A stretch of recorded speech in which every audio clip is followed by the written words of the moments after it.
सर्वांना श्री स्वामी समर्थ. स्वामी महाराजांच्या कृपेने तुम्हाला तुमच्या परिवाराला उत्तम आरोग्य आणि दीर्घायुष्य लाभो. स्वामी भक्तांनो, आजचा हा व्हिडिओ खूप खास आहे, कारण या व्हिडिओमध्ये आपण जाणून घेणार आहोत स्वामी समर्थांच्या तारक मंत्राविषयी. तर व्हिडिओ शेवटपर्यंत पहा. व्हिडिओ आवडल्यास आपल्या व्हिडिओला लाईक, शेअर आणि चॅनलला सबस्क्राईब करायला विसरू नका. व्हिडिओला लाईक केलं तर आपला हा व्हिडिओ अशाच अनेक स्वामी भक्तांपर्यंत पोहोचेल आणि चॅनलला सबस्क्राईब केलं तर आपला स्वामीमय लाईफ बाय स्वराध्या ही फॅमिली मोठी होण्यास मदत होईल. चला तर मग सुरू करूया. निशंक होई रे म्हणा, निर्भय होई रे म्हणा, प्रचंड स्वामी बळपाठीशी नित्य आहे रे म्हणा. स्वामी भक्तांनो, हा फक्त काही ओळींचा मंत्र अनेक स्वामी भक्तांच्या जीवनात आशा, धैर्य आणि श्रद्धेचा दीप प्रज्वलित करतो. पण या मंत्रामागील खरा अर्थ आणि त्याचे महत्त्व काय आहे, चला मग जाणून घेऊया. तारक मंत्र म्हणजे काय? तर श्री स्वामी समर्थांचा तारक मंत्र हा भक्तांना संकटात धीर देणारा, श्रद्धा दृढ करणारा आणि ईश्वरावर म्हणजेच स्वामींवर विश्वास ठेवण्यासाठी प्रेरणा देणारा मंत्र मानला जातो. तारक म्हणजे काय?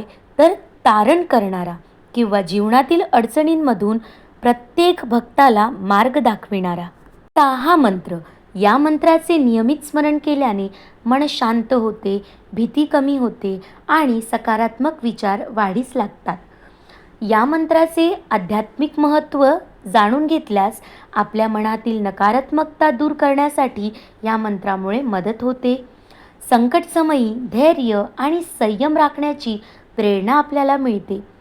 ईश्वरावरचाच म्हणजे आपल्या स्वामी महाराजांवरचा विश्वास अधिक दृढ होतो. भक्ती, नम्रता आणि सेवाभाव वाढण्यास मदत होते. आपण दैनंदिन जीवनात सुद्धा स्वामी समर्थांच्या तारक मंत्राचा उपयोग करू शकतो. तो कसा? तर सकाळी उठल्यावर, संध्याकाळी किंवा ध्यानाच्या वेळी शांत मनाने तारक मंत्राचे स्मरण करता येते. अनेक स्वामी भक्त प्रवासाला जाण्यापूर्वी तारक मंत्राचे पठण करतात. तसेच कुठल्याही महत्त्वाच्या कामापूर्वी किंवा जेव्हा मन अस्वस्थ वाटत असेल त्या क्षणीसुद्धा आपण तारक मंत्राचे पठण करू शकतो. अनेक स्वामी भक्त त्यांच्या वैयक्तिक अनुभवामधून सांगतात, या मंत्राच्या जपामुळे त्यांना मानसिक बळ, आत्मविश्वास आणि संकटांना सामोरे जाण्याची शक्ती मिळते. हे अनुभव बरेच लोकांना वेगवेगळ्या प्रकारे मिळतात. तारक मंत्राचे पठण करतेवेळी किंवा स्मरण करतेवेळी काही गोष्टी खूप महत्त्वाच्या आहे ज्या आपण लक्षात ठेवायला हव्यात. त्या कुठल्या? चला तर मग बघूया.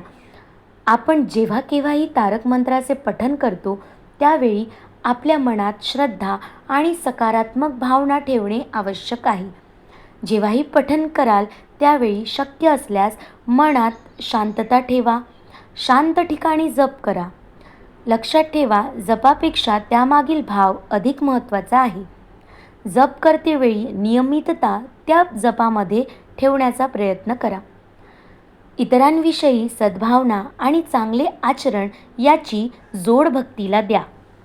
स्वामी भक्तांनो, स्वामींचा हा तारक मंत्र हा केवळ शब्दांचा समूह नसून अनेक भक्तांसाठी श्रद्धा, धैर्य आणि आत्मविश्वासाचा आधार आहे. जीवनात कितीही कठीण प्रसंग आले तरी स्वामीवरील विश्वास, सात्विक आचरण आणि सकारात्मक विचार याची साथ असेल तर पुढे जाण्याची प्रेरणा मिळते. श्री स्वामी समर्थ महाराज म्हणतात, भिऊ नकोस, मी तुझ्या पाठीशी आहे. श्रद्धा, सबुरी आणि सत्कर्म याच्या आधाराने जीवन जगूया. श्री स्वामी समर्थ. जय जय स्वामी समर्थ. व्हिडिओ आवडल्यास लाईक, शेअर आणि सबस्क्राईब करायला विसरू नका.